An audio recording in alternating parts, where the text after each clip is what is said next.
Hello, and welcome back to the Radio Gamescast. As always, I'm your host, Ryan. Today, I'm joined by my lovely cohort of co-hosts, Wyatt, Hello. and then two Alexes. Wow, wow, wow, I'm not Brett. Don't let him fool you. Yeah, I have replaced your profile picture with an image of Brett on a codec call that he sent me to use as his fake picture when he couldn't have his camera on. So the point that Ryan is trying to make is that Brett, he's here in spirit. Oh. Wow, you really took a different tack with that one than I did. It's either Brett replaceable or my face is replaceable. We'll find out which it is.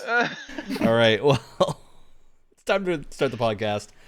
Today, in particular, we want to talk about gameplay and narrative. We like to talk about these a lot, but I think in more particulars, we want to talk about games that use narrative and use gameplay to kind of intertwine and create something a little bit more unique. The examples that Wyatt and I had been talking about beforehand were things like Banishers and Vampire and a lot of Don't Nod's old catalog of games. Anything wacky like that. Pacific Drive is a good newer example. I mean, Banishers is also brand new. So I would also put Guardians of the Galaxy.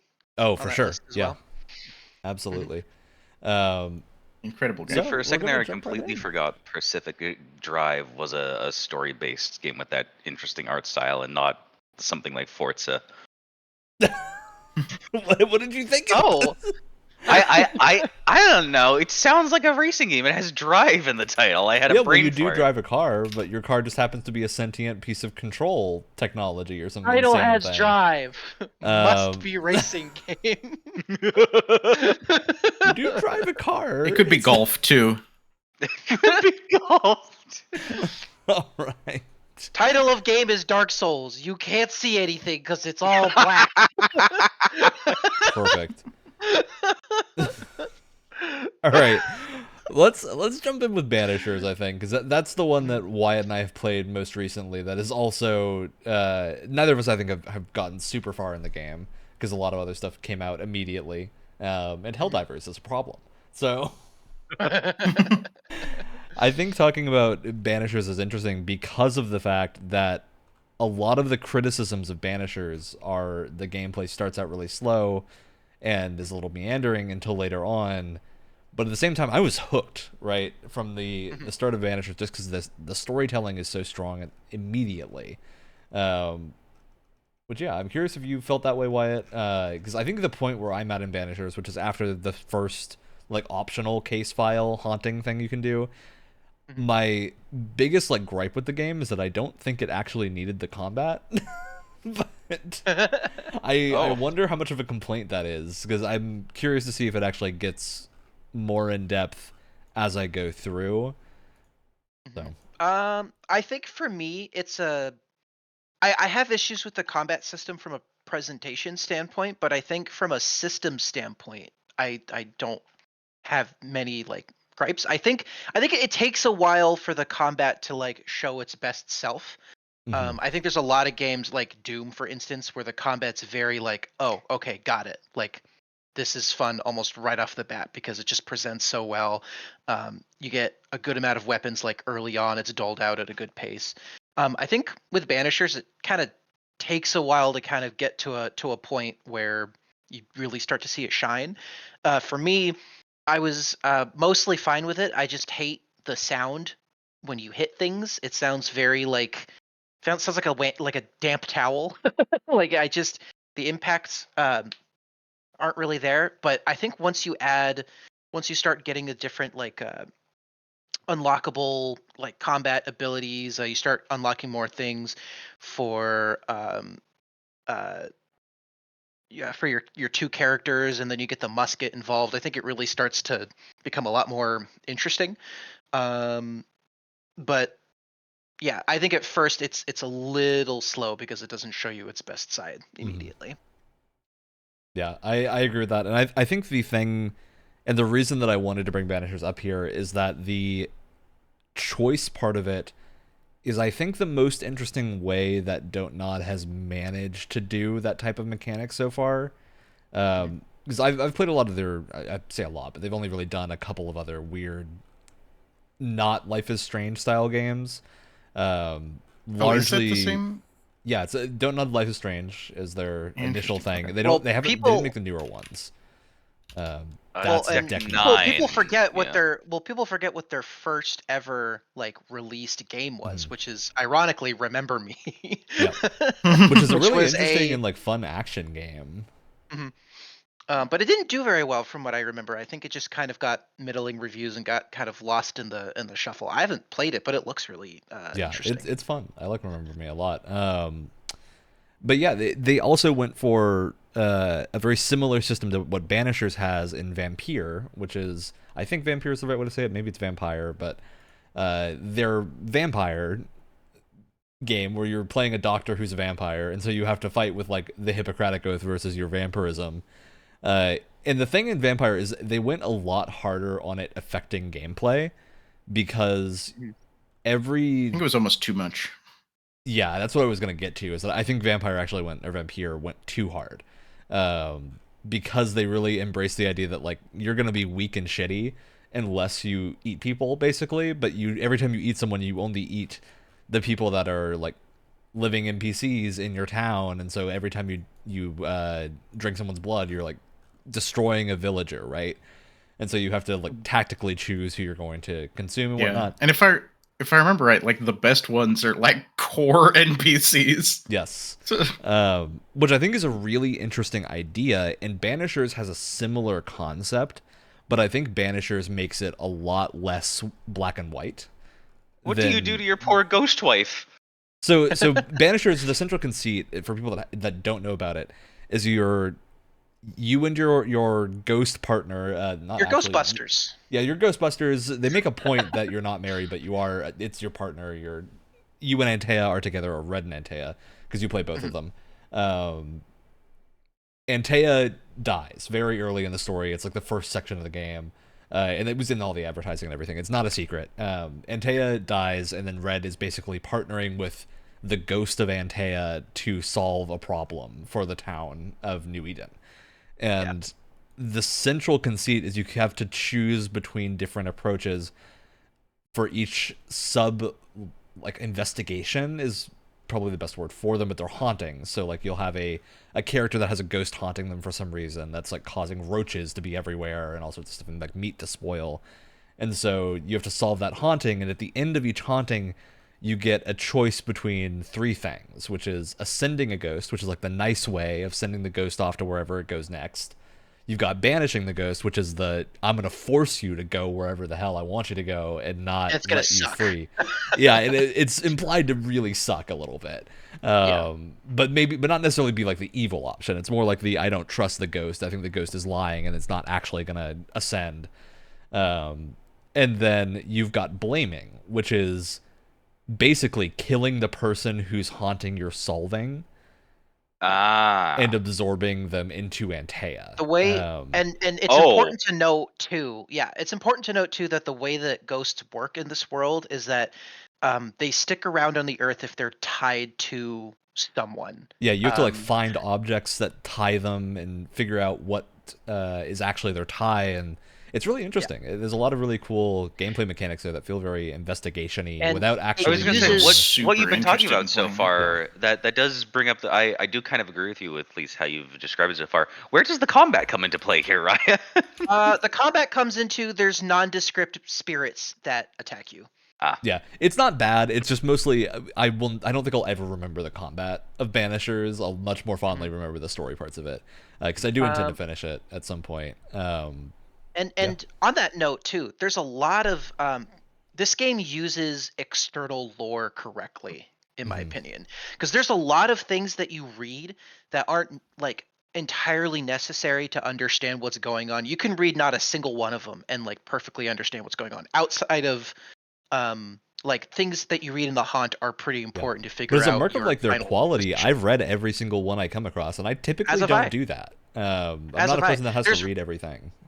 Yeah. Well, and there's a really interesting thing that makes you kind of reconsider your whole relationship with Antea throughout this entire story, which is ghosts are described as, and I think they talk about it as well, but like Yeah, they ghosts do. here they're not the same person. They like act and appear to be almost the exact same person, but they are a. They're like the memory. I'm of the trying to person remember. almost. They're a memory of the person. It's a combination of like spiritual magic and pure raw emotion that makes up a spirit.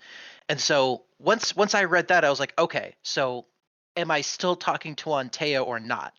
you know, But then you also get the And fun which question of adds a like, does whole it other matter at that point if it's still exactly. which is interesting because there's not necessarily a correct answer. But it's also interesting because you read about like this lore about the Banishers as a unit as you're going through this, and different people describe them differently.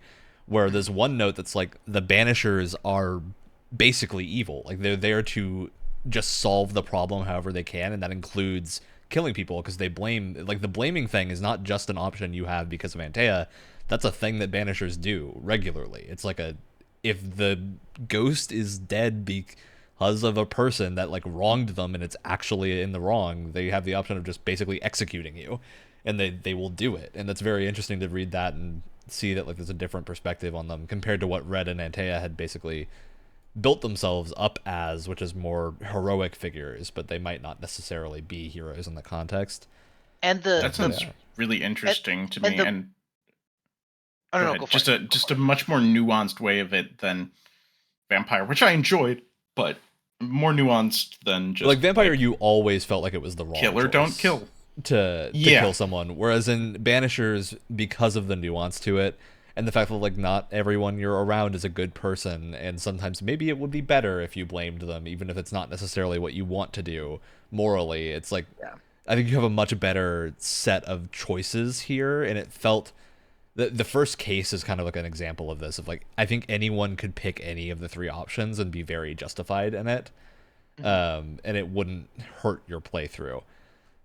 So it's a really interesting, and the other interesting aspect of it too is how much player expression is in that, in the form of everyone has a different interpretation of a haunting and how they think it should end, but also there's the layer of, are you going to try and resurrect Antea, or are you going to ascend her, which also affects your choice. So there's there's like multiple layers going on here to your decision, which I find really this seems like possibly a spoilery question, so don't answer it if it is. But how do you resurrect someone if the ghosts aren't really them? They're just a memory of. That's part of the question, right? Is I don't think we have the answer to that specifically about are you going to resurrect the person? But we know there is a ritual that they know about that you can perform that does resurrect a ghost. It's just really, it's not never used, but I think the implication is that it's a very hard thing to do because you have to basically absorb a bunch of people and cause a bunch of deaths for it to work. It's like dark magic that requires you to blame people in a large amount. So I think the game says, like, it explicitly tells you, which I also really like compared to Vampire. Vampire often didn't be explicit with what it wanted you to do, and so you might feel cheated by doing something you thought was the right thing, and then it would pull the wool out from under you. But Banishers very explicitly has a moment where it's like, if you want to resurrect Antea, you have to blame the majority of people. Like, the amount will be the resolution at the end, and obviously it could be lying, right? Like, this could be the game devs are tricking us, but they present you with the information that's like, if you want to pursue resurrecting Antea, you will have to make tough choices for it to be possible. And then the alternate is also true of, if you want to ascend Antea, which is the other option, you will have to generally not be blaming people, which at the case of the point in the game I'm in, I don't know which is going to end up being worse, but from the reviews that I've heard and whatnot, it's a tough choice. Like, there are tough times as you go through. And the thing is, you like make her a promise at the end of the tutorial that's like, I'm going to do one of these two things to you, and the game's like, okay, and you choose which one it is. You've made your oath at the start of the game. Doesn't mean you have to do that. Exactly. What is so? I'm curious. Which one did you pick? Right. So I picked Ascend, just because I feel like this might actually be a game I want to play twice, depending on how long it is, just to see how different it is. But I think the conversations at the start led me to think of Ascending being the option that I wanted to go for first. But part of that is me intentionally picking, like, Red is, at the start, the more inexperienced person and the more trusting person compared to Antea. And so it was like, I kind of wonder if this will end up badly. Like, if Ascending is going to end up being the bad ending, or not the bad ending, but me not blaming people is going to cause a problem, because I'm just having Red be too trusting of everyone, and so I'm curious where that's gonna go in the story. But. Yeah. So I also picked Descending because I felt like Red essentially sacrificing people for Antea felt kind of out of character for at least how they set him up at the beginning of the story. But no, it's interesting because depending on what you do with certain people, it does affect things later in the game. I don't know this for sure, but I can assume certain things, and I've also like come across things during the online discussion of this game. But like I've heard that like certain shopkeepers will have haunting cases for you to do, and if you side with shopkeepers, they will give you discounts on things. If you kind of argue in favor of them, or if you say like blame the shopkeeper, there's not going to be a shop anymore, which is a pretty interesting. Or there's key characters that won't be available later on in the story, which I don't know what that changes, but that's also pretty interesting. And again, kind of fits into what we're talking about, which is that's a story decision, but also directly affects your gameplay, both in a delayed sense, but also in a very immediate sense. That's part of why I wanted to bring up Banishers too, and Vampire, because I think Vampire took it too far. I think Vampire became a game that sucked to play if you didn't participate in the like embracing is what they called it for you killing and drinking the blood of people. If you didn't embrace the civilians, you would not end up with enough magic vampire juice to level up enough, and so the game would just actually be harder all the time. Like it wasn't about it being just like narratively harder, but it's also if you don't do it, you're going to be at a point where you're super under leveled. And I think it hits a point where it's not fun. It kind of comes across. I hit that point in the game. Because I haven't played Vampire, right? But it kind of comes, the way you're describing it kind of comes across as the developers kind of like wagging their finger at you. It's like, oh, you wanted to get more powerful. Well, you're gonna like, we're gonna make you pay for it. And it's like, man, it's an action game. What do you want from me? Yeah, and I think Vampire does have two really good endings. I'm not going to spoil the actual endings, but there's like an ending monologue that changes tone based on the choices you made and what led you to the ending. And I actually think the one for being full-on evil is by far the best. It's like the most interesting, the most vampire-y, and just very cool. Whereas there's like a line of others ranging too good that are... I think aside from the like best, the quote unquote best one, the other two are just milquetoast endings that don't mean anything. They're like basically nothing. And I wish I would rather have been at the full, didn't embrace anybody, or at the full, I went ham and let it to be a war zone. So I didn't finish that game. I someday probably will go back and do so. But I definitely felt like that game, even just like narratively and with the mechanics introduced because of it and everything, that's a game where being evil is more fun than most. You know, my default on pretty much every game is let's do the good ending first. Yeah. And that one was like, oh, you know what? I'm not actually sure you're intended to do the good ending first in this game.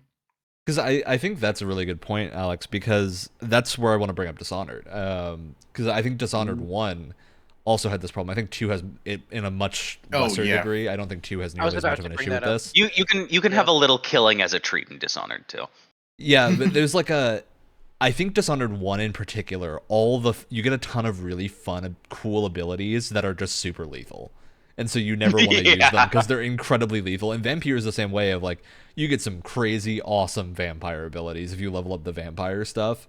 And then you don't get there's a really cool... Which again, it just is there a mist takedown or something like that? There's like, my favorite one is and this one you actually can get without consuming anybody because I had it. You can pull both triggers and you'll like summon an impaling lance of like shadow that impales someone and like slams them into the floor. It's super cool. Oh yes. But it's also I get to use it maybe once every hour because of how little I'm specking into that type of power.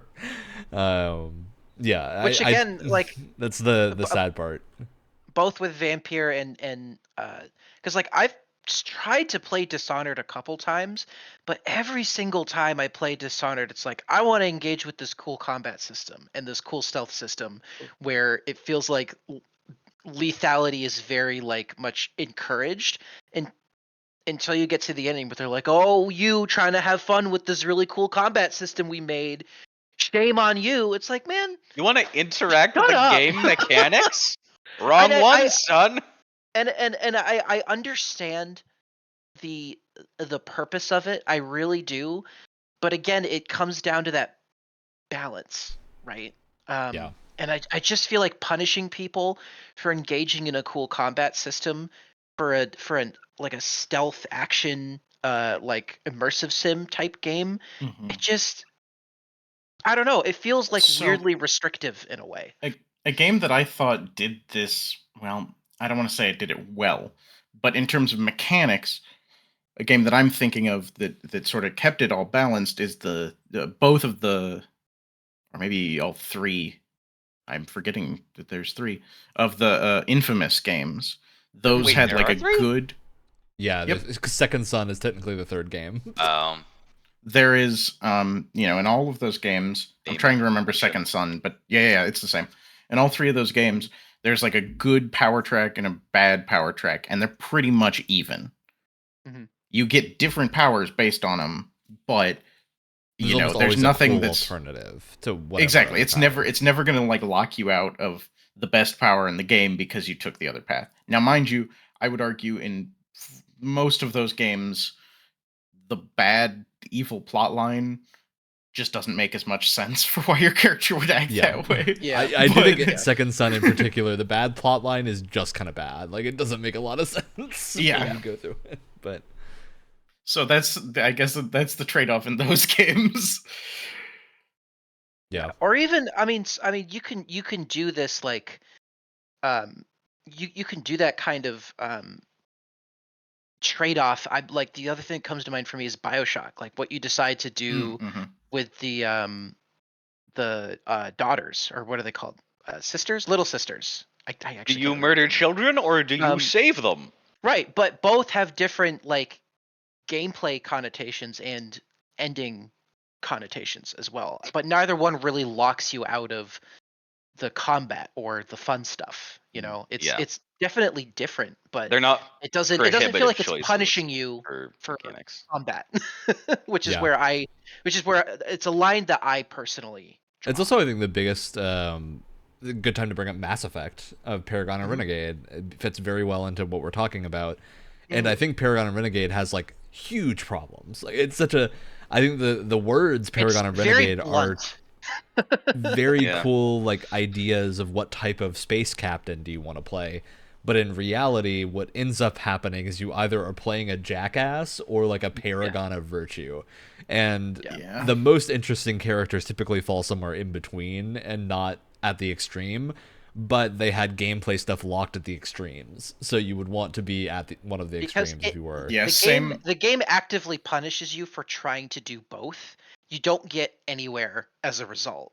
Yeah. Yeah, it's the same things in the Old Republic games, and at least in those ones, I kind of felt more attracted to that because I'm like, it's the Jedi and Sith. They're always like polar. Yeah, I'll That's say polar Old opposites, Republic 2 basically. does a pretty good job of it. Especially if you're playing the version that has the cut content added back in.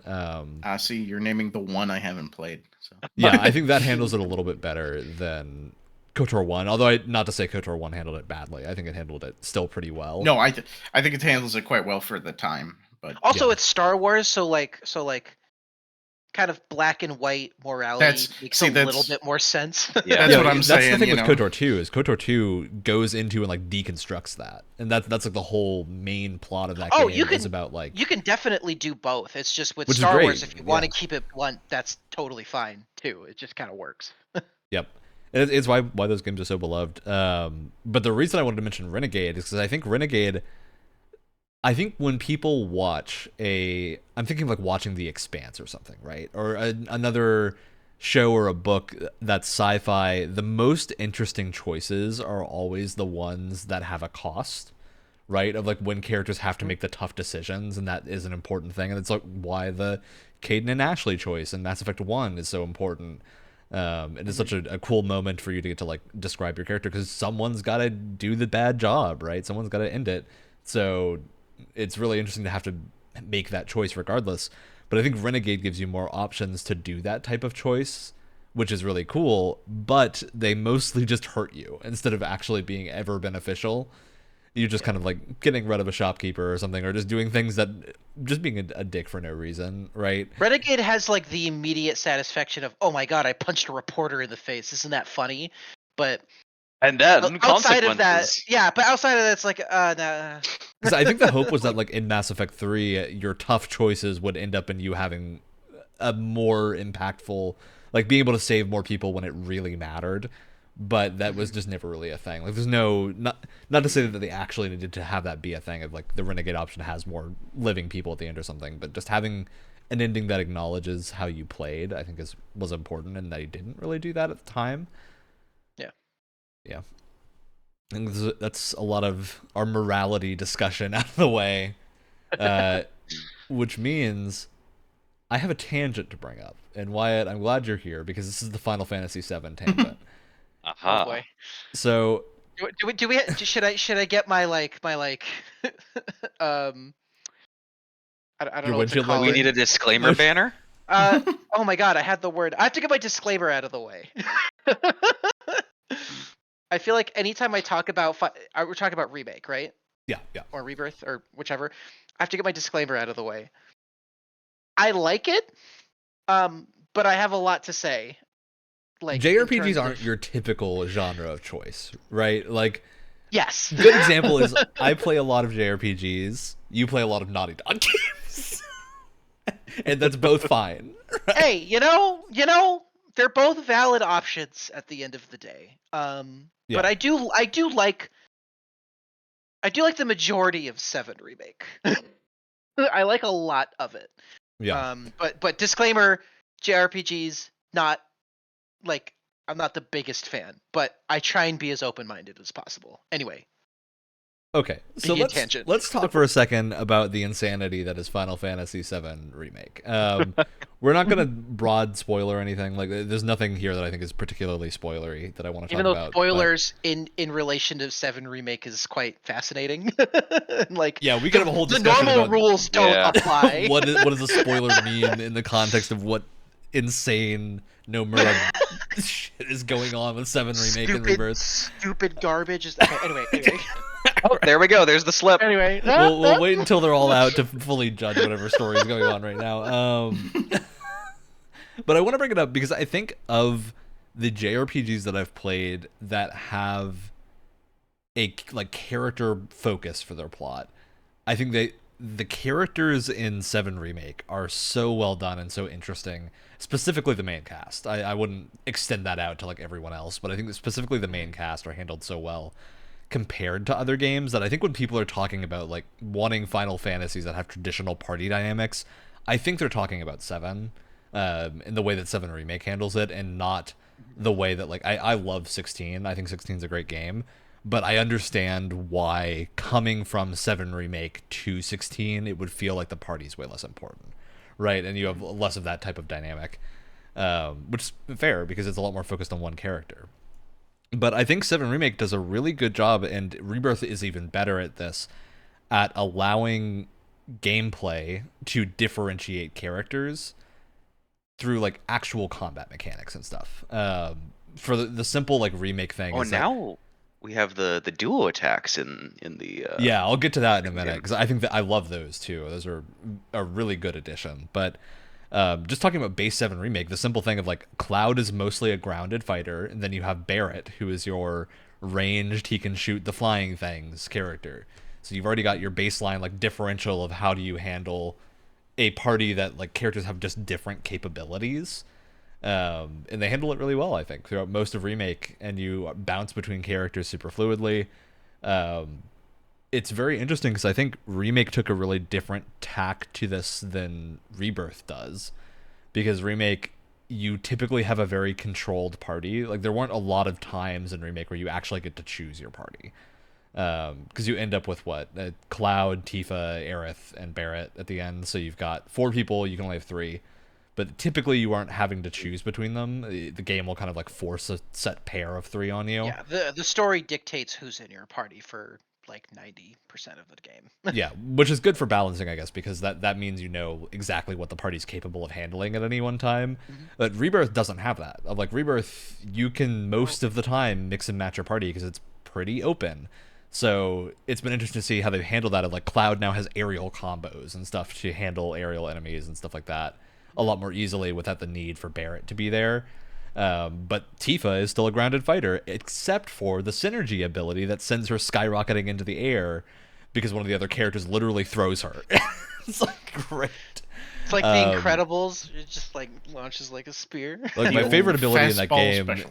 is there is a fastball special that is Barrett throwing Red 13 as a spinning ball of death at someone, and it's perfect. Pretty good. It is my favorite attack of the game.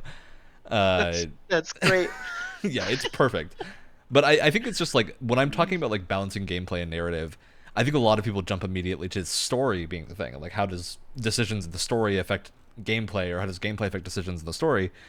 I think a lot of the time it doesn't have to be like a choice narrative thing that causes gameplay and narrative to be intertwined. I think it's more of just a simple like how do you build, if you're having multiple playable characters, how do you build them out in a way that makes them each have their own identity both in gameplay and in narrative, right? And I think Rebirth and Remake did a great job at that. So.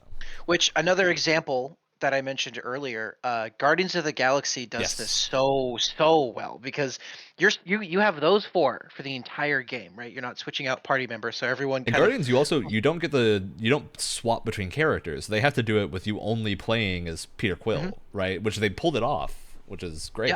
Yeah, you have just enough control over like their special abilities. The best part of that game, and we talked about this because we've done a whole like episode on this game, but like one of the best parts of that game from a storytelling perspective was when the entire game you're like controlling the entire party because you're playing as Star-Lord, which means you're the leader, you're telling everyone what to do. The best part is when they actively go against your orders. Yes. Because of what's happening in the story. And it's so great because it's such a surprise. It takes you aback and you're like, oh, Rocket is genuinely terrified of going into this tiny little crawl space right now. Like the amount of times that you tell him to get through that tiny little hole in the wall, but he just can't do it. And you're like constantly fighting endless waves of yourself, basically. And that's such a great way of like, oh yeah, Rocket is scared. How can we show that in the game? That's not just him yelling dialogue at you the whole time. Fantastic. Or like, oh, you've been shooting things throughout the entire game, but this like vision that you're in where like Star-Lord's mom is still alive and it's this whole thing. You have to shoot her with your gun in order to escape the dream. You're kidding me. It's great, and God. it's trapping you there, and you know you have to leave because if you don't, you're just like brought back to the beginning of the vision, and you keep going through it until you have to eventually shoot your mom. Which almost every single, and not actually shoot your mom, it's a vision of your mom, but anyway, but like every single solution in the game in combat is just shoot thing or hit thing with another character. But here it's like, no, I don't want to do that, but that's what you have to do. So it just. Because of the story, it's recontextualizing what you've been doing. It recontextualizes the gameplay loop, and it's so effective in that regard. Yeah, I think that's great. I hope we get another Guardians game at some point, but I don't have a lot of hope for it. Dude. Did they sell that studio? I can't remember. That studio got sold to Embracer Embracer, and Embracer's now in a flaming Death death spiral. spin or something.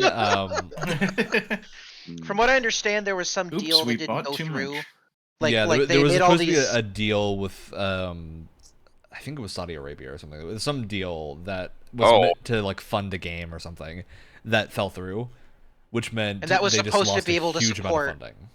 Yeah, that was supposed to be able to financially support all of these studios that they just bought, and because that plan didn't go through, layoffs and like cancellations and everything just across the board. Boy, Yeah, don't we you were just talking love it? about, There's so much of KOTOR. that going around. We were talking about KOTOR earlier, and the studio that is supposedly making the KOTOR remake is one of the studios that Embracer grabbed up is now independent because they bought themselves back from Embracer. That's right. Saber Interactive. That's right. Oh, those guys, yeah. Which, yeah, I don't know. I haven't played a lot of Saber Interactive stuff, so I'm not sure if that'll turn out super well, but I hope that it goes good for them. So I would love to see that KOTOR remake in my hands at some point. Absolutely. Yeah. So I think Guardians was a great example. Another thing with Final Fantasy VII and the 7 family of games, but also this is in tons of other games too that I want to bring up, is just changing up the gameplay for a little bit to a different thing. And now, Wyatt, I know this is particularly one segment of Remake you didn't love so much, but to me it was the best thing in the game. Are we talking about a certain boss battle, or we're talking about a certain motorcycle chase? Yes. Okay, all right. Hold on. I wanna make myself very clear. Those motorcycle sequences are fun. Yeah. I do think the last one that you go on, they're a little too long. I get that. I agree with that, actually. They're a little too long, and the fun gimmick of it kind of starts to wear off a little bit. But yeah, I do think they're fun and well done. So just to be clear, the reason I bring these up is because I think a lot of games are afraid of trying something like that because they don't think it can be perfect. And this is a phrase that I like to just keep in mind whenever anything game related is happening, is just like, don't let perfect be the enemy of good, because then you won't try things. Like, you won't experiment, because sometimes in the pursuit of something good, you'll find something that's great. And it's better to like try something rather than wait until it's perfect forever and then just never release it, right? Plus, how many times in history have we seen like a game try something and then even further on in the game or even in a sequel or something, they're like, okay, we've got the groundwork for it, we can improve it. We can kind of build off of what we've learned. It's always if Brett good were here, we'd go on a tangent about PS2 games and the PS2 era just being like rife with experimentation that isn't really around anymore. I was gonna say, we are kind of in a renaissance of AA studios lately. I don't know how often like somebody plays a game and there's one segment that tries something new or something, and maybe it's a jank segment, maybe it's good, maybe it's bad. Either way, rarely do I hear somebody go like, "Oh, I just didn't like that one segment in this otherwise good game." Like, yeah, I don't know, go for it. Yeah, and I bring the remake and Rebirth up because I think Rebirth takes that to 11 of the amount of insane, random, completely different gameplay mechanics that I've engaged in already in Rebirth is a level that I think I wasn't expecting going in. And to be fair, Rebirth makes the good decision of putting a lot of that into side stuff, so if you don't want to do it, you don't have to do it. But there's a quest, and you take this is obviously not a spoiler for anything major, this is just a side quest where you have a little dog named Salmon that you have to get Salmon from a town to a different town, and your goal is just escort Salmon, right? Salmon's walking, it's a little escort quest. It's not super annoying because Salmon has a ton of health and stays back, so it's not like he's being actively hounded by anything. But as you're doing this, and it's just regular combat, a song is playing that goes "Bow Wow Little Sam" on repeat and has like different lyrics of a choir of children singing about this dog named Salmon. Oh boy. And it was maybe the funniest thing that I've ever played. I was having such a good time just because of that song that took like what would just be a generic escort quest to maybe the highlight of the game so far. And the thing is that's one example, and then they kept doing it. Of like, I played another quest where it's like a random quest where you play as a frog for a little bit, okay? And that's already insane enough. But as like you're playing as a frog or like a big enemy frog type thing. So even in Remake, this was the thing where certain enemies can turn you into a frog. It's just like, it's an old status effect from original Final Fantasy VII that will turn you into a toad. So that status effect exists in Rebirth and Remake, but it works a little differently. Of like, you'd get turned into a frog version of the character you're playing, and then you just have like basic attacks and a little jump ability. Does the frog have the character's hair? Yes, it has the character's like weapon on its back and stuff. So they took that in Rebirth design. And there was a little side game that you unlock at one point where you go play Fall Guys as the frog. Oh my god. Where it's literally like the one mini game from Fall Guys with this spinning like rope that you have to jump over repeatedly on top of platforms that are falling, and you're just playing as the frog, and the music Sounds is going wild. just kero kero over and over, which is like the Japanese onomatopoeia for ribbiting. And I lost my mind again. It was another segment of the game where I couldn't believe it was real, and I was having so much fun because when you finish that minigame segment, like everyone just starts teasing Cloud about how he's handling it poorly. He's not having fun being a frog, and it's hilarious. The characters come across so well in those little moments like that. That side stuff I think just does wonders for actually endearing you to the characters and the cast of the game in a great way. Yeah, I remember because I haven't played much of Rebirth. I've played the demo, right?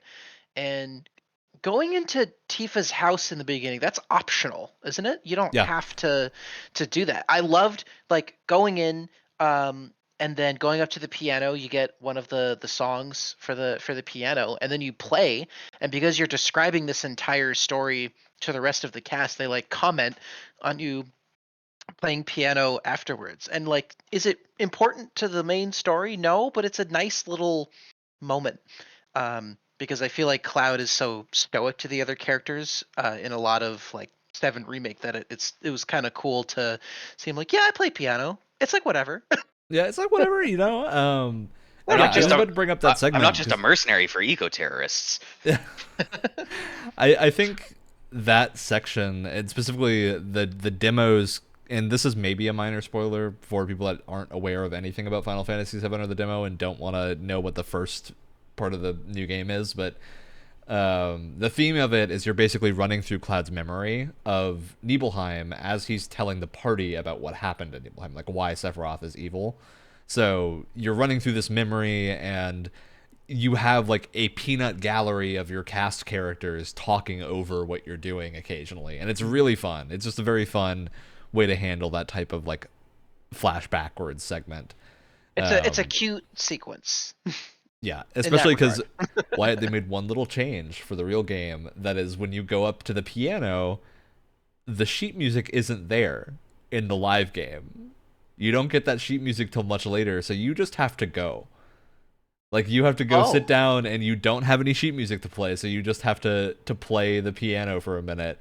And your party will still comment on it when you leave, except it's much harder to get the "you did good" commentary because you weren't playing off of sheet music. You can get it, but This is going to be an aside. That has to be, in terms of like music rhythm games, that has to be one of the most anxiety-inducing rhythm games I have ever played in my life. I've played some rhythm mini games before in my day.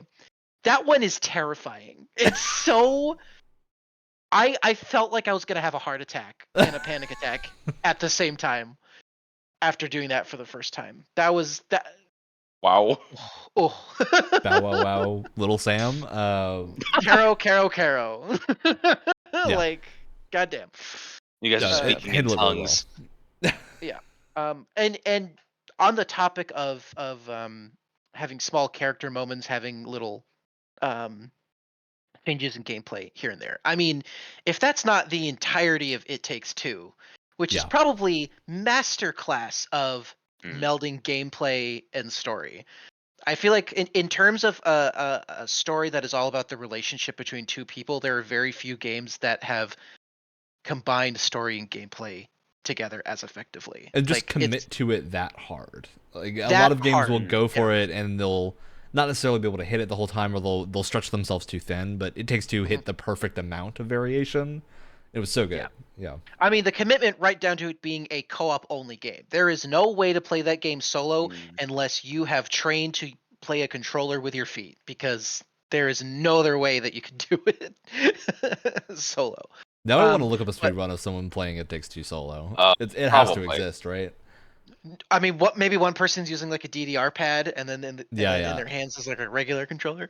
Oh my god. But I mean, the entire game is about this married couple on the verge of divorce, essentially reconnecting with each other, while the entire motivation for that being like Trying to ruin their daughter's life. Well, Inadvertently, yes. It's because they believe at one point they're like, what works in fairy tales, and like getting the tear of whoever you care about often fixes the problems. So like we need a tear from the daughter at one point. And so they actively make their daughter. It's one of the most horrifying sequences in a video. It was game, horrible, yeah. By mutilating her favorite toy. But not just that. Slowly mutilating their toy. While it begs for mercy. Yeah. Begs for its own stuffed life. This poor stuffed animal slowly being torn apart. Anyway, point being, what's great about it is that because every like 20-30 minutes the gameplay loop changes, right? Like at one point it's an action platformer, another moment it's an ARPG, another moment it's a goddamn fighting game while the other person is using flight controls. Like, it's a really well dressed up WarioWare. But the great thing about it is that you have this book character, which his name escapes me, which I feel really bad about. But he's basically trying to have these people reconnect again, and each time the gameplay loop massively changes, it's meant to reflect a different aspect of relationships, right? And which is so genius because they try and tie the level design, the mechanics and everything like right into different aspects of relationships. It's just so well done. And like Ryan said, it's a 100% commitment to that concept in like the whole every time. way. Like I think as much as I praise Final Fantasy and Guardians of the Galaxy for that same thing, I think It Takes Two is an example of committing so wholly to that one thing that is the game. Like as good as those other games are at doing that, they're still kind of restricted by the fact that this one's an RPG, this is an action game. Yeah, whatever. They fall more evenly into a genre.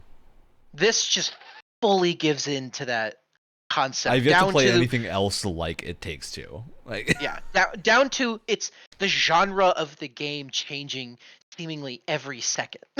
Like you're most likely to call it a platformer just because that seems like what you're doing most of the time, but even that feels like a stretch. So yeah, sometimes it's a co-op shooter, sometimes it's a co-op hack and slash, sometimes it's just a co-op platformer with no combat. It's everything.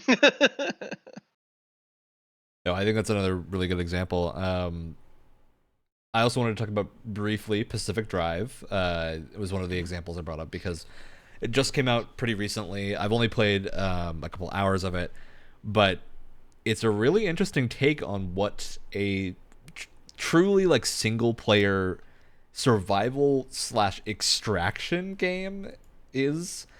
I think it works really well. I'm not envisioning it. Oh, yeah, okay. I thought Pacific Drive was something that came out a while ago. It was the one that was entirely 2D slideshow art. That one. Where like one of the main advertising points was a bunch of that kids game's not out robbing a yet. convenience store. That's Open Roads. What? You might be mixing it with As Dusk Falls as well. That's the one. Yeah. Which I did fully play. As Dusk Falls is a game I would recommend if you're into like narrative-y things, with the caveat that it doesn't really have a good ending. Like not that it has a bad ending, but there's a whole like it's not second well layer of mystery. They like have there's a second layer of mystery that isn't. It's not left open. It just isn't addressed. Like there's a layer of mystery that seems to be a sequel hook that I just don't know that we know that we're ever gonna get a sequel to that game because it was a weird, experimenty like partially mobile thing. But the story was super well written, and I like the characters in that game a lot. So I would love to see the sequel, and I would absolutely play it. But I'm not super confident that we'll get that. But yeah, I hope we do. Yeah, getting back to Pacific Drive, which is a like survival extraction game where you're taking care of a car. It's really interesting to me that the game is like the main loop of it is you go out on a mission, you come back, and then you just repair your car for like 10 minutes. And that sounds kind of boring, but I think it works really well as like establishing the relationship with your car there, because the sort of conceit of this is that the car is I think remnant is what they call them, which is basically the same thing as like Control has those objects that are attuned by some like eldritch force, objects of power. It's basically that, where the idea is like it's a thing that's a normal thing, but is just a little bit better or does like a weird thing. But as you interact with it, you get more sort of attuned to it until you go crazy. That's basically the idea. So you have this car that is remnant that you've been sort of stuck with, and the game is telling you like you will eventually go crazy, right, over this car if you don't solve this problem. So as you're playing the game, you're realizing like you're slaving away over the car, and it's like I'm doing what the character would be doing if they were actually being affected by this, which is really interesting. I think it's just an interesting way of setting that up, as well as it just being fun. It makes the mechanics interesting and fun. So yeah, I like how they approach it. I do want to try it at some point. I think there's just like too many things coming out. Yeah, too much at the moment. Yeah, I picked it up. I'm fully not going to go back to it until I finish 7 Rebirth, because Rebirth is absolutely phenomenal so far. But yeah, I think Pacific Drive, just from the limited amount of it that I've played, is really solid and has that same sort of narrative hook in a game that is mostly gameplay. Like there's no cutscenes really. There's nothing that ever takes control away from you. But there's still a lot of narrative going on, and you have like a bunch of characters over the radio talking to you. There's a ton of stuff. There's not actually any enemies in the game from what I can gather. It's just things that exist in the area that are basically environmental hazards, that are like, there'll be a weird floating thing that if a moving thing is too close to it, it will grab it and pull it in a direction that's just random, it seems. And so that's one of the quote-unquote enemies. It doesn't actively seek you out, but if you're underneath it and it goes over you, you get whammed into a tree or something. But yeah, it's just really interesting how they play that out into sort of a similar vibe as like something like Control, but not quite as aggressive. So I did want to bring up the kind of part 2 of your topic, right? At least how you posed it to us earlier, which is, why do we hold story in such like high regards in our head, right? Because we've been talking about how like, games that can kind of combine story and gameplay in a really effective way, which is really important, especially for story-driven games. But like, why story at all, right? Because how many people are out there just like, I don't care about the story, I just want to hit things with a sword or whatever, right? But like, why do so many of us hold it in such high regard, which I think is really interesting, because like I guess to kind of just like answer that question, and then I guess we can kind of extract whatever from it, but it's like, it's kind of hard to describe, because it's like everything, like when you really think about it, this is going to get very philosophical, so I apologize, but like everything we do as human beings, we in a way we kind of filter it through the lens of like storytelling, in the sense of like, oh, someone asks you a basic question, how was your day? You're telling a story, right? Or you're trying to explain something to someone. You're talking about something, you're still creating a story out of it. So it's so like, it's something that is so, I feel like, embedded in our psyche, that it's like we can't not hold it to a high standard, because it's literally something that we do every single day, whether we realize it or not. Which is what I find so fascinating about it. Yeah. No, I think it's interesting to think about, because a lot of people, I think there is a divide of people that don't care about story in games, but I don't necessarily think it's like people just actively don't care, but it's that you can get a lot of enjoyment from just gameplay. Like if you really enjoy, I mean, I love action RPGs. Action RPGs as a genre typically don't have huge amounts of story. Like it's not the main focus. They have a story, but it's usually not like you're going to play the game for 1,000 hours. At some point, you're not going to be doing the story anymore. And it's just the satisfaction of clicking a button and having a thing happen. And it's really satisfying. And I understand that satisfaction. Because even for people who don't love like stories in their video games, which, to be clear, that's a perfectly valid way to play video games. I don't want it to come off as me like talking down that concept, but perfect example, right? I mean, Ryan, you had mentioned Helldivers 2 very briefly. Like, not really a game that's like a story-driven game. There's a world and there's cool like global events that happen, but there's no central story. But the amount of like emergent storytelling in a game like that, it's partially what makes the game so infectious, right? I had played a match not too long ago where it was me and 3 complete randos, don't know who they were. We were kind of stumbling our way through a mission. It was a blitz mission, so you don't have much time to complete it before you lose support for your stratagems and stuff. And we had gotten to our like extraction point. We had called in the thing, and then we lost all support. We couldn't call in respawns. We couldn't call in new weapons, ammo, airstrikes, whatever. Couldn't do it. And one by one, we were all being picked off because it was like a 5-minute wait or something for the extract. And then right at the very end, it was just me. I had to hold out for another like minute and a half or something. So I was like running around, slowly running out of ammo, trying to kite enemies around the extraction point and stuff. And it was just like, this is such a cool like last mission in Halo Reach style thing where it's just me against what feels like the entire planet. And that was a story that was just made through the gameplay. It was such an emergent thing. And it's like, even if you're not into like stories and narratives in your video games, you're still creating them yourself. So it's like you are, in a sense, it's like you are into it, but it's a different kind of storytelling, which is completely valid because ones that you create yourself are in a lot of ways like way more important to you. It's so fascinating. Yeah, I think to throw back a thing that we've talked about way in the past, Wyatt, Battlefield moments, I think are an example of the same thing, of people wanting to play a multiplayer shooter that has like the scale to enable those crazy, like, oh, I jumped into a parachute out of the like top of a skyscraper and managed to somehow hit a rocket launcher shot on a helicopter on the way and still survive. And like those crazy stories you end up telling from being able to do those types of things in those games, that's super compelling, and it's just very interesting.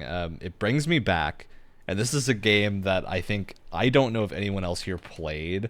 Man, I hope so, because I need more people to talk about this game with. Mag. Oh, anyone remember Mag? Dude, I missed Mag, and that makes me so sad. That makes me so sad. Still have a disc of that somewhere now. Utterly useless. So Mag was my favorite PS3 shooter back in the day. So game servers have been shut down for 10 years at this point. They have not been live. But the whole gimmick with Mag is there were 3 factions. You joined one of the 3. And then there were every game was over 100 people. It was like huge, large-scale fights. And they basically just simulated like warfare of like a crazy, slightly futuristic set of things. So you'd basically be like, I played the more, I think, techie faction that was had access to a lot of like railgun type things and more sci-fi vehicles and stuff. But it's super cool that you could play that, and there were so many cool like stories of this game. You could just have like a certain faction would win a war in one area and then push the other factions back, and it would be this crazy like online interactive thing as it was going on. And I'm sure a lot of it was like probably faked, but at the same time it worked perfectly, so I didn't care. But yeah, and that was, for me, that was one of the first games I played that had huge multiplayer battles. Yes. And because it had, I think it could go up to 250 something players, something like that. Oh wow! Yeah, and it would work like Battlefield, where you have like squad commanders, but they would literally like you would be given a rank as you ranked up in the game, and then like you'd be picked as squad leaders when you join games because you're a higher ranked player and stuff. And like you literally had advanced through the ranks. And yeah, it was super interesting. Am I remembering it right? If I say that the multiplayer in that too, a lot of the matches were not just one team versus one team, but all 3 teams competing on. Yeah, I believe there were. I'm looking at the Wikipedia page to try to figure out if any of this is real or I'm misremembering. But this game, like, there's honestly not a ton of information on it still around. just because of how like it's from early internet era. The servers were only active for like 4 years or so. So yeah, I don't think it was crazy. ever I wish it was active for a lot particularly longer. popular either. But like it had players. I remember playing tons of it. I ran. This is gonna really date me. As I ran a Roblox clan themed after a mag faction that someone offered me $200 real when I was like 13 to buy that from me. What? Did you do it? I have no idea. I truly don't remember at this point. Oh. But I remember, I actually, I don't think so, because I think what happened is I recently had like logged back into my Roblox account to just see how much it had changed, and I had like I looked in my inbox and I had a message from like 2015 or 20, no, it had to have been like 2013 before the game died, of someone being like, hey, can I buy your clan name? I was like, this is bizarre. So yeah, I mean, I played a ton of mag. It's probably the shooter I have the most hours in, aside from Warframe at this point. But yeah, I think mag was a great time, and it was really good at doing that like Helldivers style story, but in a more Battlefield-y type of game. And speaking of Battlefield too, I mean, there's a reason that you and I still play the finals. Like the amount of like emergent storytelling that happens just in that, of like an entire like encounter with an enemy team can take you through 3 flights, 3 floors of a building, just because everything is exploding and there's chaos everywhere and like debris falling down, and it again, it's like games like that have this like emergent storytelling aspect to it, where there's like within one match there's like 3 or 4 different scenarios that are playing out that like I love explaining to others who are playing the game too. It's like, oh, I had this crazy moment, and that's still, like I said, that's still a form of storytelling. So even to games where you may think, oh, it's not really a story driven game, it is, just in a entirely different way than like a specific narrative driven experience. Yeah. No, I think the finals is another good example, just because that's an example of like Battlefield moments in a much smaller scale of like, instead of it being over 100 players, it's 9 players for most of those game modes, or slightly more than that, and it's super fun and cool destruction and everything, and how much fun you can have with like just player creativity just by giving them the tools to like blow up a building. So it's the difference between, like, if you have Battlefield, there's 100+ players, there's this giant map, tons of things are happening, versus where there's like every now and then there's drops of these Battlefield moments, right? You take the finals, you narrow everything down, and there's a only in Battlefield moment every 5 seconds. And it's such a rush. yeah. No, I wish mag would return at some point so I could relive the large scale. Hey, I mean, Hawken made a beautiful return, right? You man. never know. Brett's not here. We can't taunt him with that yet. Yet. But yeah, I mean, part of the reason why I bring this topic up is because I think we often talk about games that are just directly story focused. Like, it's easy to say that something like The Last of Us or Baldur's Gate 3 or Jedi Survivor or something has a really good story, and I think that's the, I don't want to say low-hanging fruit because they're great games, but those are easier to talk about, I think, because it's directly talking about story, whereas I think more with this we're hitting on the idea that you can have story through gameplay, and it doesn't have to be necessarily directed story. I think this is why sandbox games are huge. And think about Minecraft and just how big Minecraft became as a game that literally is just you exploring in a world of blocks and being able to do whatever you want, really. And I think that's super strong as just a player expression hook. Think about with like Minecraft and such too, the amount, I don't know if this is still the way because I'm not a 12-year-old kid anymore, but think about like how many like YouTubers and whatnot sort of had their own stories going, basically. Yeah. All within the game. I mean, still to this day, a lot of somewhat those are still randomized. I mean, like, classic example for me, I know I'm not the only person. I don't think I'm the only person here who watched a bunch of Yogscast in their younger years. Oh, I mean, absolutely. Exactly what I was thinking of. The Shadow of Israfel was like such a big deal to me as a kid because that was this like incredible, like especially for a kid, this incredible like ongoing story with these two absolute goofballs, just like kind of following a story, but also doing just whatever the hell they want. Yeah, I think that just shows how you can use basically anything to come up with a story of your own that's really entertaining. And yeah, I think Minecraft exemplifies that, and that's why it's stuck around for so long.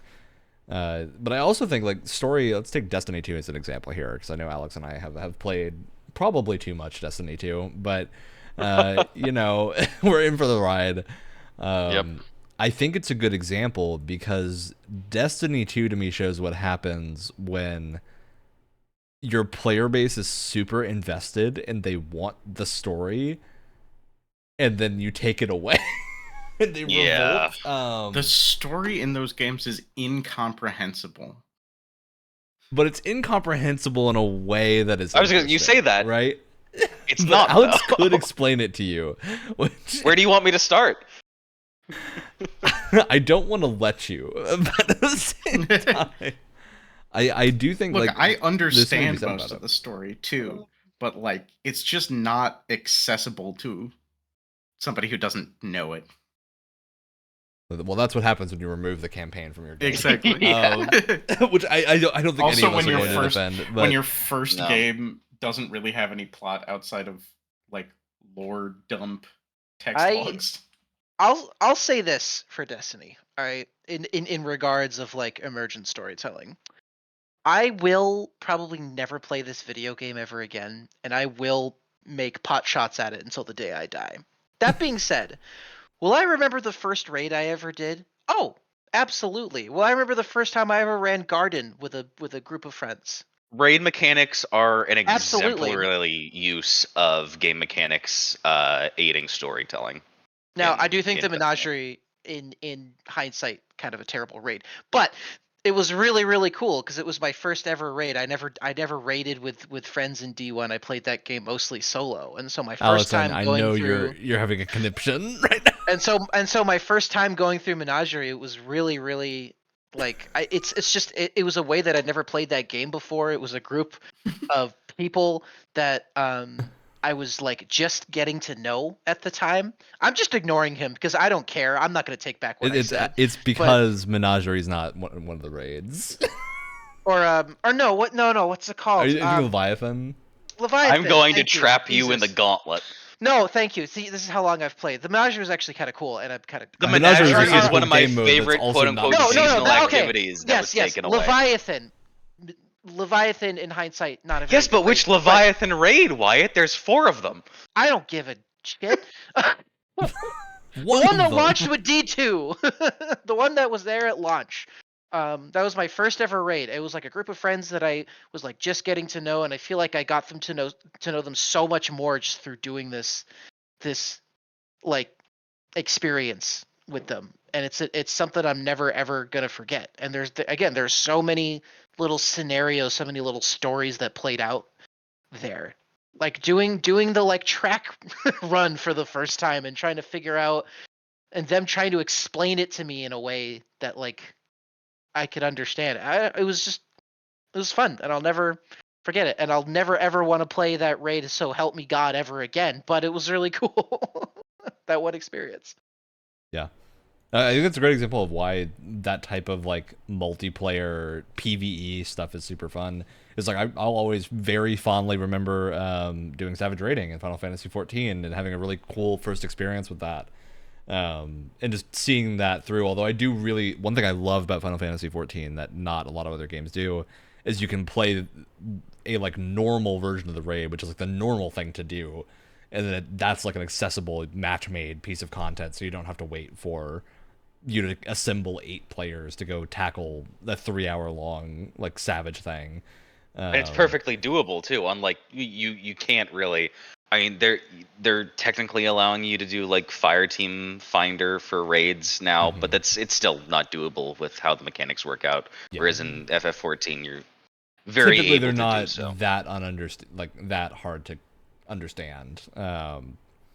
Though Savage is different. I would say match-made Savage would probably not work, but match-made normal rating absolutely does. So.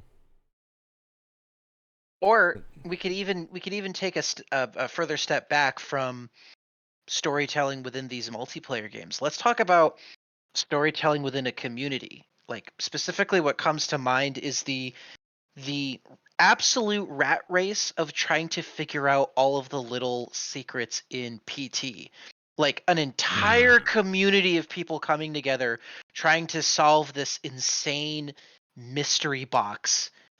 Whether it was like what's the backstory to this entire experience? How do you like I guess progress further and stuff like that? Like looking at it from an outsider as someone I never got around to playing PT, which makes me kind of sad because it's no longer available. But just like following the community as they were trying to figure out all of these things was so fascinating.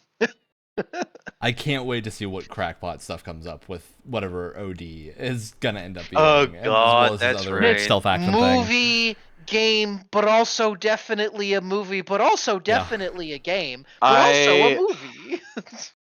You want to hear a good cross between a movie and a game? You don't need Kojima for that. You need Naughty Dog and either The Last of Us or Uncharted. Yeah. That's wonderful. Or just a Life is Strange style game. The Telltale classic or Don't Nod stuff. I think is a great example of what that would look like. While we're not too far from Kojima, I've been. I don't want to spend too much time on it because I think I've talked about it on the podcast before. But I do feel like, why did my brain just fart? Death Stranding is a really good game that sort of combines that narrative and gameplay into sort of one. Absolutely. It also manages to do multiplayer narrative in a way that's not multiplayer, right? Yeah, I think it's community genius. player. Yeah, community player is a good way of putting it. Of like, you're working with other people, and the way the game just kind of intelligently keeps matching you with the same people if you keep using their stuff is very cool. So you get and that also builds into the main conceit of the story that like the more you play through the plot line, the more you're connecting people together. Which is also and you then don't get the multiplayer benefits until you unlock the chiral in each region. So, which is super cool. I love how that works. And man, I need to finish Death Stranding, but I guess I've got time because 2's not coming out until 2025. Can't wait to see David Bowie rock Cyborg. Can't wait. I'm so excited, Alex. Unironically, I cannot wait to see him swing that guitar axe at a ninja baby. Guitar axe laser. Laser guitar axe at a ninja with a ninja baby with a katana. And it is also in a robot. Here for it. But yeah, going back to what Wyatt mentioned a little while ago about like community stories, I'm going to bring up a game that I don't think any of us have ever played, but that all of us know about, which is EVE Online. Oh God, I've heard of this. Spreadsheets Online. The world's favorite money dump. That's Star Citizen. Oh, you're getting confused, my friend. No, they're both. Which both one are money dumps. Which one is the one with this? Which one's the one with the 60K ship for a game that? That's Star Citizen. Okay, yeah, that's Star Citizen. That's Star Citizen. Yeah, but EVE Online does have ships that are technically worth like $100,000 of real money. But you can't just buy them. Like, there's not to my understanding, there is no way to just buy that amount of stuff. There is like some conversion you can do to get the relative real world value of a ship in EVE. You have to buy their premium currency, but it ends up rounding out to $100,000 for the $60,000. Well, because EVE is not like them in increments like that. Obviously, none of us have played EVE, so I correct me in the comments if I'm wrong. EVE. Wow, you have more fortitude than I do for that type of I'm a sprinkle of EVE. I've not gotten into it very much. Because I'll clarify, I do love the genre that EVE is sort of within, not the multiplayer genre, but the genre of like space sims. That is why I have tried it. Because I've played a ton of the X series of games, and I love the X series of games, which is just like basically space spreadsheet simulators, except you can pilot a fighter ship and then do cool dogfights in space with massive armies, which is always a lot of fun. That's why I'm not made up for an office job. I can't do spreadsheet simulators. Like, X can become a spreadsheet simulator, although you can play it in a way that's not. But the reason I bring up Eve is, like, Eve takes over the internet every now and then with stories of the $100,000 battles that happen. Yeah, it's like every 5 years or so. Yeah, every couple of years there'll be like one story that comes out. Let me see if I can find one of the named battles. Someone's made up ship that they spent real world money on just blew up, and they'll never get it again. This is back in 2021. This is an article from, I guess, the Eve people. Yeah, there was a huge battle that literally just took over the gaming like internet for a little while of people talking about this, because it's literally like people who play Eve seriously do behavior that I'm just stunned by, which is like they will literally like schedule each other and keep clocks to know who needs to be on task and like who's on schedule for certain times, because you could just go sabotage it. It is literally a job, because you could go sabotage someone else's big capital ships and stuff, and it's insane. It's wild to me that people actually have the time to commit to it, but I love hearing about it whenever they do. I've met someone who used to play Eve, 2 monitors, 4 copies of Eve open on one monitor, and Netflix open on the other. No. That's like people who play like Clash of Clans on 4 separate phones or something like that. or the well, no, I was gonna say this is a God. much more wholesome, well, kind of more wholesome example of the old guy who was riding his bike and had 8 or 10 phones with Pokemon Go on them. Mm-hmm. Oh man. Yeah, there was another Eve battle in 2023. That was another big one because they used big Titan ships, which are the things that I think supposedly you have to work up to being able to even pilot one of these for a huge amount, right? And then they are the combined effort of like a couple hundred people to even build one or something. Think about Eve Online, right? This is the impression that I get. If you play Eve Online, you don't play other video games. It's your one. Eve. You play that one game. Yeah. I don't know. It's super interesting, especially because they literally give the players with the Titans super weapons that they can use. That's like absolutely like Planet insane. Death Ray. Let me put this Big Beam. Let's put something into perspective for you. I don't know if anyone here watches Frederick Knudsen. I can't pronounce his last name. He does like Down the Rabbit Hole. It's a YouTube series where he looks at. He's very in depth, and he looks at various like internet stuff, whether it's like certain personalities or moments in time or whatever. He's very in depth. He did an Eve video that took 2 years to make. He didn't make anything else, any other content during this time, and it comes out to like 5 hours long, because he was trying to dissect the entirety of Eve, and it took him 2 years to make the video. That's how fascinating. Eve is a fascinating game to read about, because I know I'll never play it. I know it's a bad idea, and if I were to ever launch it, I would probably quit it immediately.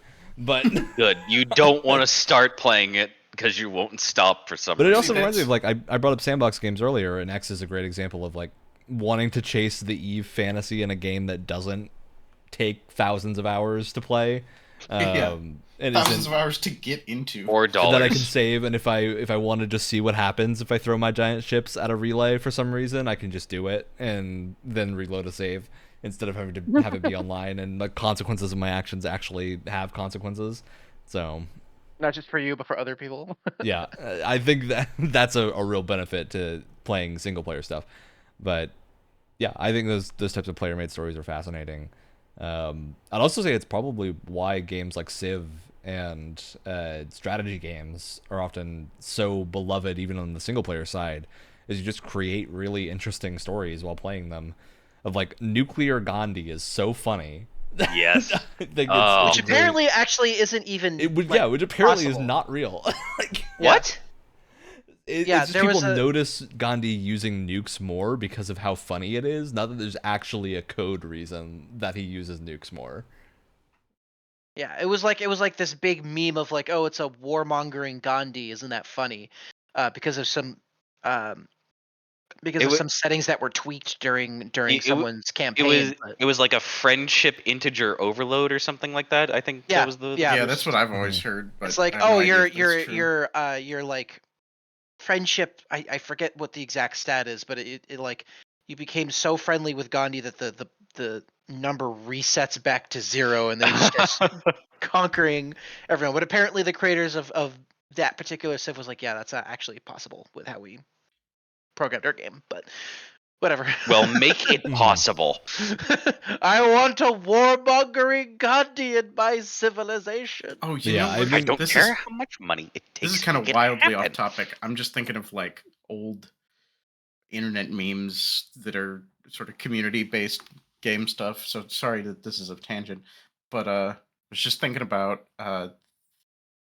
that Leroy Jenkins video. Yeah. They couldn't have scripted something that good in the game. Wow. Leroy Jenkins is a staged video. It was a joke. Yeah. But it's still, I mean, like it doesn't matter. Couldn't have come up with anything that funny. Yeah. Leroy Jenkins. Good acting, everyone loves Leroy. It's good acting too, because I feel like it's pretty convincing as like a genuine multiplayer moment. Oh, because I could have this wrong. Well, they've all I believe the story many times. I believe the story of Leroy Jenkins is that something very similar to it happened like the raid night beforehand. They were all about to like be done with the day or something, and someone was just like, "Oh, let's just YOLO it to the boss," and then like shouted something and then ran in. But then they were like, "We should record this for a video the next day or something." Oh, that's great. So it's a story based off of something real, it's but it's really funny. They just like made it more reenactment funny for the of scripting, events, which is great. I mean, and we keep bringing up Helldivers, right? But there is actually a really interesting story that happens with that, because the entire game is like all the missions that you're doing are related to a giant global war effort, right? You have different sectors that the two factions are trying to vie for control over, and completing certain missions in each sector and on each planet is basically trying to liberate different planets and trying to push back their forces. But recently, what you've been seeing in the community is that we've had a couple of notable like failures on certain planets. How do you get failures? Is that just people like actually failing life on the missions, either not going to that planet at all or failing missions, that kind of thing? But we've had several planets that have we've completely lost control of, and it came out recently that someone at Arrowhead, the developer, their entire job is basically a game master or a dungeon master. I've heard of this. Their entire job is to go in and create events for these kind of things, and so it's this cool ideal job. Yeah, like that's fantastic. Like it's like a giant Dungeons and Dragons match, but just played on this gigantic global scale. That's so interesting. Like the community storytelling possibilities there, I feel like are endless. Yeah. Another game to bring up that I know we've also all heard about, and that I can actually claim to have played a decent chunk of now, is Dwarf Fortress. This is sort of the classic internet storytelling game. Were you able to play that on your Steam Deck? I feel like I remember us talking about that. Yeah, I played a ton of this game on the Steam Deck. I was wondering if it made it chug because of the simulations it was doing. So Dwarf Fortress it hits a point if you have around like above 100 dwarves living in your fortress and aren't doing anything to clean stuff up, it will just start to chug on anything. Well, that and it also, I think, simulates 250 years of history to start for the map? Yeah, but that's all done in the background. Like, that happens at the start and then not anymore. Like, that just happens once. But everything else is more... Once it starts having to take care of, like, 100+ dwarves, and, of course, it's tracking individual body parts for each of them and, like, family relationships and everything. So, yeah, I mean, that is the chug issue. At a certain point, the simulation is just too advanced, but or has too much to keep track of. But I think Dwarf Fortress is super interesting. Yeah, you get really interesting stories out of it. I wound up in my first full like fortress that I retired it eventually because it was solid and it kept going, and I didn't even get super far into the game, but I had basically made my entire fortress just to be a massive tavern that was open to anyone visiting, and then I would recruit every single thing that visited, which basically turned my entire set of dwarves into necromancers because of necromancers visiting so much. So I just started running an undead necromancer tavern, and it was pretty great. It was very funny, and you would see sometimes people, there were like snake people that would show up, and like demons would come hang out occasionally. So yeah, you can get some really crazy stuff. Now you're gonna make me go play this tonight. It's a great game. Like, Do I it. think Dwarf Fortress, especially the version that actually has a GUI now. I have it installed, and I just haven't taken the plunge.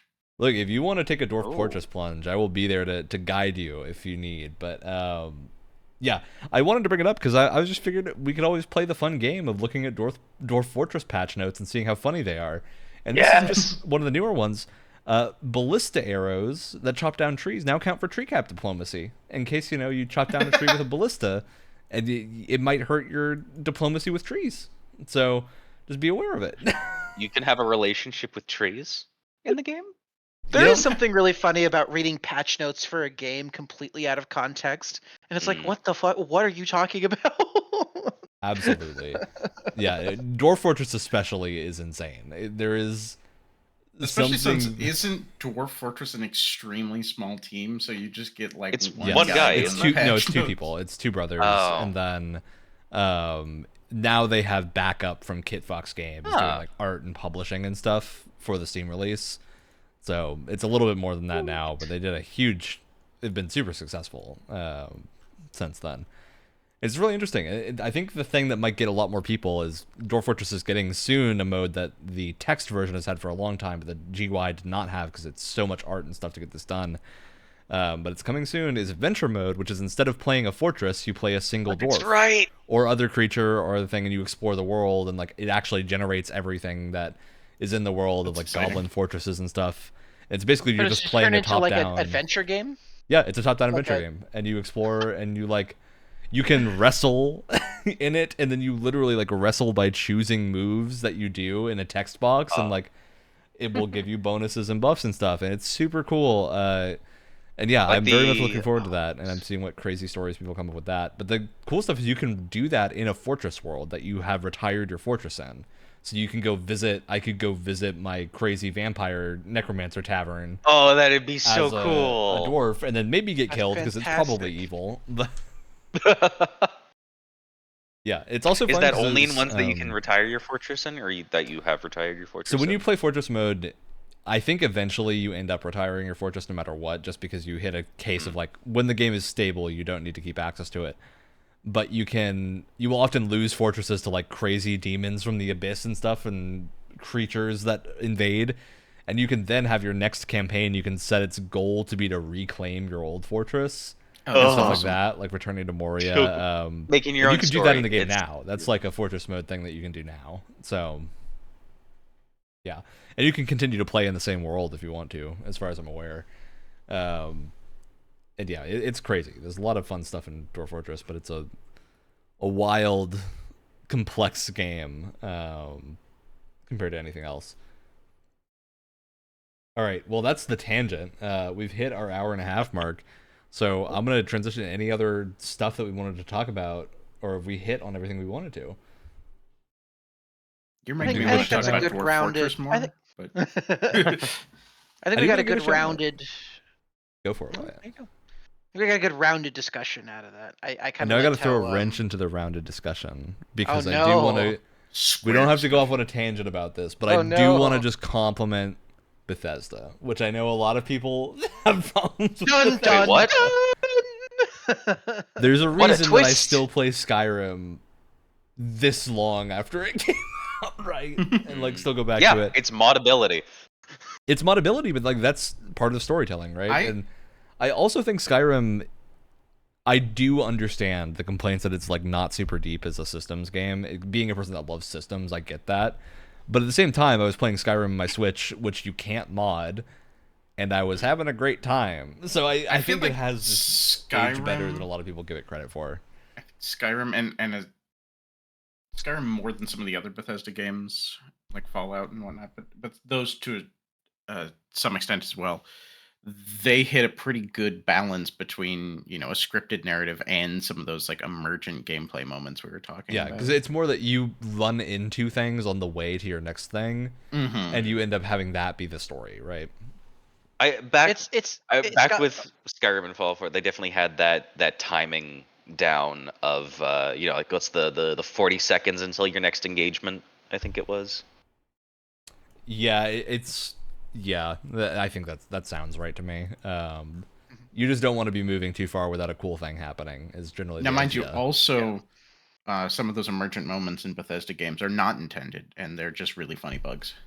Yeah, I think the difference between like a lot of open world RPGs in a Bethesda game is that they have just the lightest but significant sprinkle of like sandbox elements that I feel like kind of separates it from a standard open world RPG, which doesn't make other open world RPGs bad, but I think that's part of the secret sauce that keeps a Bethesda game going for as long as they have.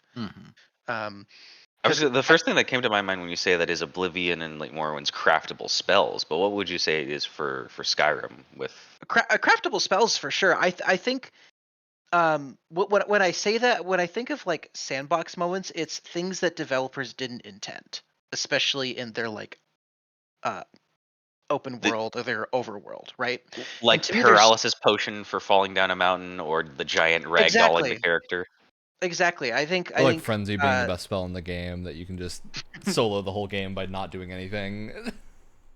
Yeah, it's anything that the developers didn't intend is kind of what creates a sandbox for me.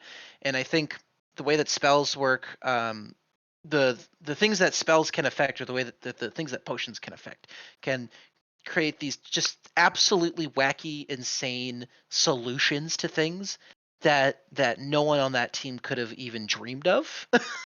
And I think there's so much of that you don't get with other open world games. Just like at pure experimentation in that regard. Yeah. All right. Well, I think that's a good note to end on. So we're gonna move to shoutouts, and then be done. I'm a little disappointed. I'm glad that we had that little tangent, Ryan, but I'm a little disappointed because we were going to end this with Dwarf Fortress, and I was going to shout out a board game that I've been playing where it's all dwarves. So you ruined my transition. How could you? My goal is to ruin everything you do, and so usually by explaining the bad jokes that I make. Yeah. But I've been playing a board game recently called Nidavellir. It is the best way to describe it is a deck building silent auction game where you have coins of different values, and you hide them from the other players who are playing, and you're secretly bidding these coins on different dwarves to add to your army. You can also combine coins to create larger numbers, and you're building out this army in different ways. There's different ranks in your army that all score differently, and there's tons of different strategies, and it's so much fun. And if you're looking for a new board game, I highly recommend it. It's also one that you can play in like 45 minutes if you know what you're doing. It plays really, really quick. Very cool. Really, really well done. All right, who else is ready? I'm ready enough. Mango chunks. That's mine. Is that that's much faster than mine.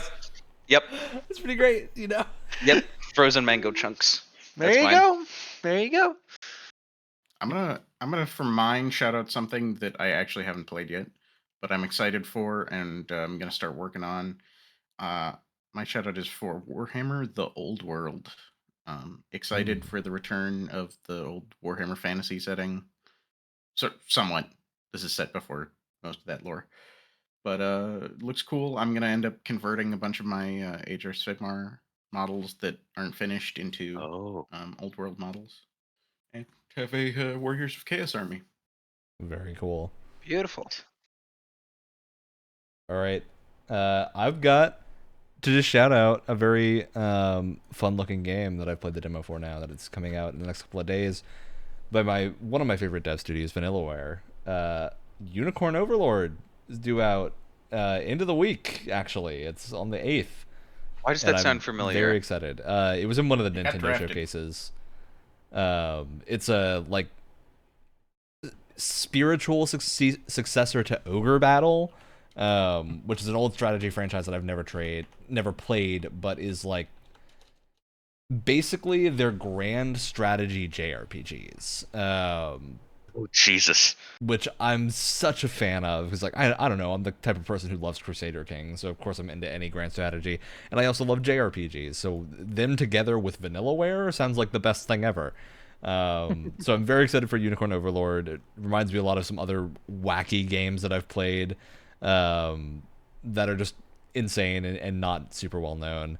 So yeah, I'm very excited for it to come out. I hope it scores well, because it's on my fantasy list and I want it to be good.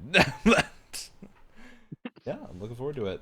All right, did we hit everyone? I think the mango chunks threw me off. Everybody. All right, well, on that note, we'll see you next week for another episode. As always, podcast Tuesdays, sometime during the day, typically early Pacific morning. They'll be able to podcast platform of your choice, YouTube and Twitch. See you next time. We're all gonna vanish into a Dragon's Dogma hole soon.